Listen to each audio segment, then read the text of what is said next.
আসসালামু আলাইকুম। আজকে আপনাদের দেখাবো সৌদি আরবে যারা মিনিস্টারি বলদিয়া ভিসাতে আসে, তো যারা একেবারে সেন্টার এরিয়াতে পড়ে, তো বিশেষ করে আজকে যে ভিডিওটা দেখাবো এটা হচ্ছে রিয়াদের বাতাতে। তো আমি সেখান থেকে একটা ভিডিও করছি, তো আপনারা দেখতে পারবেন সে কিভাবে আপনার এক্সট্রা টাকা ইনকাম করে।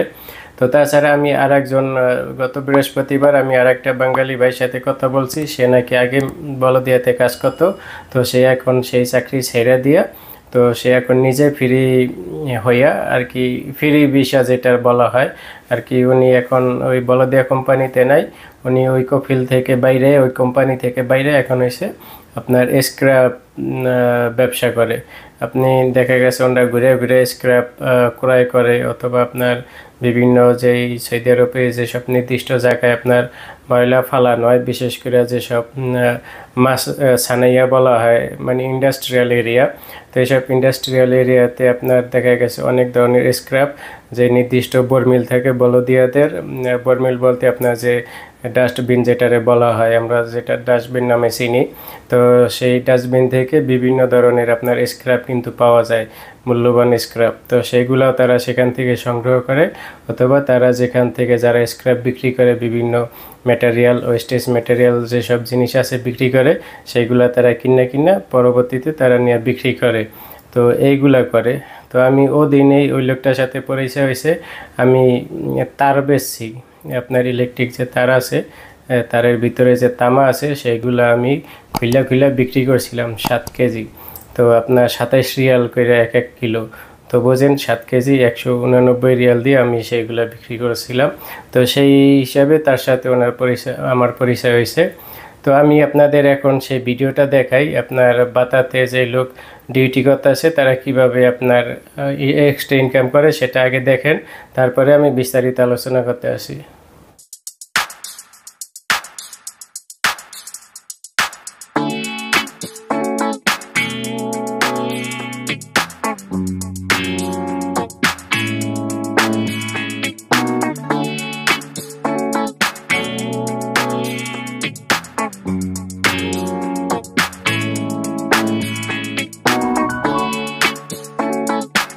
তো আশা করছি আপনারা দেখছেন, তো ভালোভাবে আমি আপনাদের দেখাইতে পারি নাই। তো আমি গাড়ির ভিতরে ছিলাম, বাসের ভিতরে, আর উনি ডিউটি ওই এরিয়ার ভিতরে ডিউটি ছিল বাতাতে।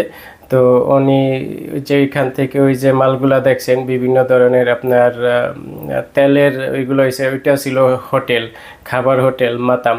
সেই মাতামে আপনার তারা তো তেলের টিন আনে, তো সেই তেলের যে বর্মিল অথবা ডাব্বা অথবা আপনার জেল যেটাই বলা হয় না কেন, তো ওইগুলা ওই তেলের যে টিন থাকে ওইগুলা হোটেলে ইউজ করার পর খালি হওয়ার পরে ওইগুলা তার একটা নির্দিষ্ট জায়গায় রাখে। আর ওই লোকগুলো আইসা মিনিস্ট্রি বলদিয়াতে যারা আসে, তো ওনারা তখন ওইগুলা নিয়ে যখন ওনাদের গাড়ি আসে, সেই গাড়ির কাছে যেই লোকেরা আবার ঘুরে ঘুরে আপনার এই স্ক্র্যাপ কিনে, তারা যখন আসে তো তাদের কাছে তারা দিয়ে দেয়। দেখা গেছে এক একটা বর্মিল তারা 1 রিয়াল হিসাবে বিক্রি করে। তো 10টা বর্মিল হইলে তার আপনার 10 রিয়াল কিন্তু এক্সট্রা ইনকাম হয়ে যায়। তো হোটেলে তো আপনারা বোঝেন কি পরিমাণ তেল লাগে, কি পরিমাণ আপনার তেল খরচ হয়। তো এইভাবে কিন্তু তারা এইসব দেশে এক্সট্রা ইনকাম করতে পারে। তাছাড়া যেহেতু বাতার একেবারে সেন্টার এরিয়া, তারা বিভিন্ন আপনার দোকানপাট, তারা অফিস টফিস সেখানে আলাদাভাবে তাদের কাজ কইরা দেয়। তো কাজ কইরা দিলে সেই দোকানপাট থেকেও কিন্তু তাদের এক্সট্রা একটা ইনকাম আসে। আর যারা এই ইন্ডাস্ট্রিয়াল এরিয়াতে আছেন তারা কিন্তু এইভাবে বিভিন্ন ধরনের, আমি ওদিন ময়লা ফেলাইতে গেছি, তো সেখানে দেখছি একজন চাচা আর কি বয়স্ক, উনি কাজ করতে আছে। তো উনি আমারে জিজ্ঞাসা করলো যে আপনার এই ময়লার ভিতরে কোনো হাদিদ আর কি লোহা জাতীয় টিন টুন অথবা কোনো ডিব্বা ডাব্বা আছে কিনা। পরে বলছি না, এগুলা নাই। তো এইগুলা থাকলে ওনরা ওখান থেকে, যেহেতু ওখানে কাজ করে, তো ওনরা মাঝে মাঝে এসে ওইটা চক্কর দিয়ে ওইটার ভিতরে দেখে, এরকম কোনো জিনিস থাকলে ওনরা সেগুলা উঠে আলাদা করে রাখে। তো এইভাবে কিন্তু তারা এক্সট্রা ইনকাম করে আপনার স্যালারির বাহিরে। আর আমি যে লোকটার সাথে কথা বলছি উনি এখন স্ক্র্যাপের ব্যবসা করে। তো উনি বলছে ভাই আমি প্রত্যেক মাসে 1 লাখ টাকা করে দেশে পাঠাইছি আগে বলদিয়াতে কাজ করে। তো এখন বলদিয়ার ইনকাম কমে গেছে। কিভাবে কমে গেছে তো উনি তখন এক্সাম্পল দিল। তো আপনারা অনেকে জানেন আমি কি কাজ করি, তো আমার কাজবাজ সম্পর্কে আমি একটা ভিডিও দিয়েছিলাম 2 দিন আগে।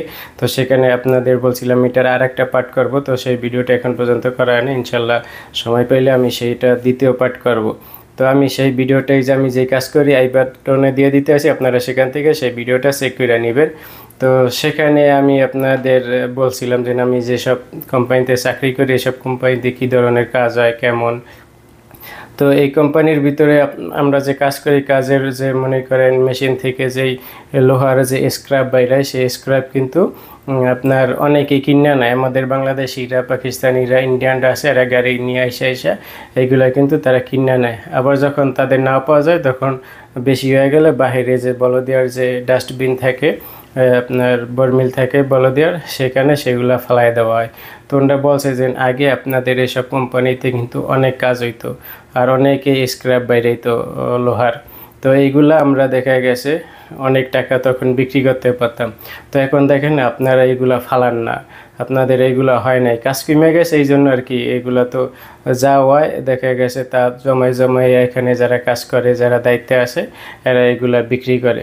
তো সেই জন্য বলতে আসে যে এখন এরকম বাহিরে ডিউটি করলে তেমন একটা ইনকাম নাই, তো সেই জন্য স্যালারি ছাড়া আর কোনো ইনকাম হয় না এক্সট্রা। তো সেই জন্য বলদিয়া চাকরি উনি ছেড়ে দিয়েছে, বলতে আসে এখন এই জন্য এই ব্যবসা করতে আসি। তো এইটা হচ্ছে যার যার ভাগ্য অথবা যার যার ডিসিশন। তো অনেকে যেহেতু আপনারা বাংলাদেশ থেকে এই মিনিস্ট্রি বলদিয়া বিষয়তে আসতে চান, তো আপনারা সেই জন্য আপনাদের নিয়ে আমার এই ভিডিওগুলো বানানো। ভিডিওটা কেমন লাগছে অবশ্যই কমেন্ট করে জানাবেন। যারা হ্যালো কেএসএ চ্যানেলের ফেসবুক পেজ থেকে ভিডিওটি দেখবেন অবশ্যই পেজটি ফলো করে রাখবেন, আর চ্যানেলে নতুন হয়ে থাকলে চ্যানেলটি সাবস্ক্রাইব করে রাখবেন এরকম নিত্য নতুন আপডেট পাওয়ার জন্য। তো আজকে এই পর্যন্তই, আল্লাহ হাফেজ।